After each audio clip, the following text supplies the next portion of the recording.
Tania, sparkling win today. Very nice game actually. Let's go through the game, shall we? Yes. Firstly, you played this queen a4 check, and then you came back queen b3.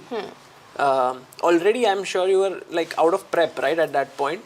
What gave it away? The amount of time that I was taking to make my moves. And also, I think the line is not like, it's not well known as such. Yeah, I didn't know it. And this line with a3 is something that I'd actually prepared during the Olympiad a long time back. And I had some idea, but a different move order for black, where you take on c3, put your knight on e4, which she played this h6, g5 idea. And I didn't, and it's very tricky. I have to be precise now because otherwise I can get into trouble. For example, like queen b3, what you're saying, I thought if I go queen c2, then there are times when she can play bishop to f5 and my queen is attacked. So with queen b3, I'm hitting the pawn on b7, I'm hitting the pawn on d5. She's overextended. I felt that she's in preparation because she was playing quite fast. But also, while I was taking my time and calculating, I couldn't really figure out where black's tricks are. So I went for the most direct lines with queen b3, with queen into b7. Yes. I think taking such a pawn always is very risky when your opponent is well prepared, because it could be a trap somewhere, you know, you might fall into trouble. Yeah, like my queen might get trapped at some point. But the thing is that I think in this position and in this line, everything else seems a lot worse for white. Yes. So I did try to see if there were safer options, but the thing is that I couldn't really refute queen b7.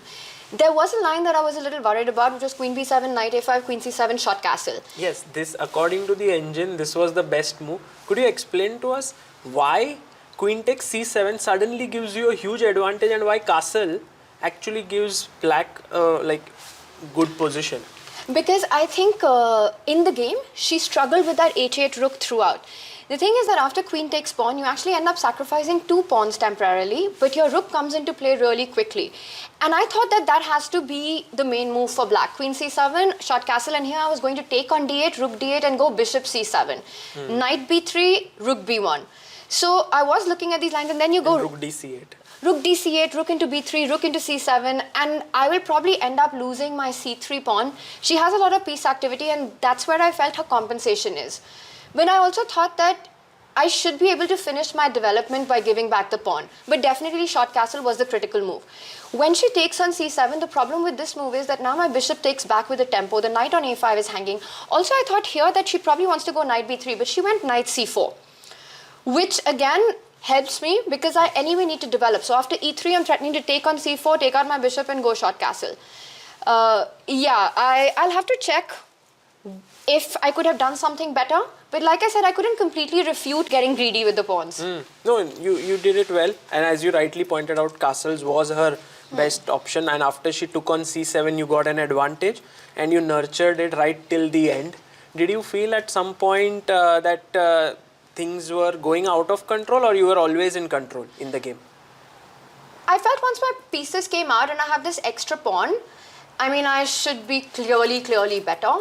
But again, my conversion was not on point. I definitely felt that I gave her some chances.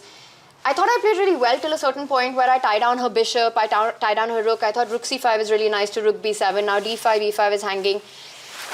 The thing is that maybe there are more precise ways to play, but on the board you have to take decisions and you have to make moves. And I was coming down on time. I was getting low on time as well at some point. So I think the last couple of moves, around 40 moves, I felt that I felt a bit shaky. But I think my position was so good that I could afford to be a little imprecise at that point. Right, and this is a big win because she's a very talented youngster. In fact, I remember she was playing some World Youth tournament and she had won it 11 out of 11 at that point. So very strong, I would say, one of the big talents of Armenian chess. How does it feel to beat, and when you were preparing against her, did you feel like she was a strong opponent?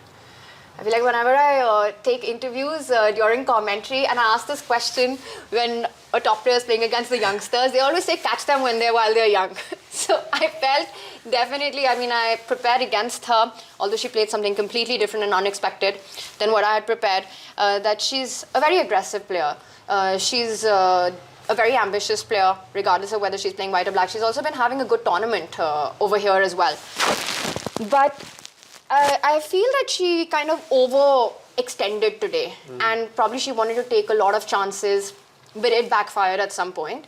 So yeah, it of course feels good. Catch them while they're young. Tania, are you planning to now sign up for any other event coming up, because you're getting into the groove and now there are only 3 games left? So do you want to play more events? That's a really that's something that I've been thinking about a lot. I think next year I've really enjoyed myself playing here, and again there are still 3 rounds left. Yeah, 4 rounds left. No, 3 rounds left. So anything can happen in these 3 rounds. But regardless of what happens and regardless of how I end up here, I've really enjoyed playing. I've really enjoyed the tournament a lot, and I think I missed it a lot. So I hope that next year I can find it in myself to play more.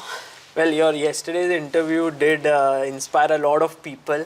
The way you answered and you said about how you play, after a long gap and so on.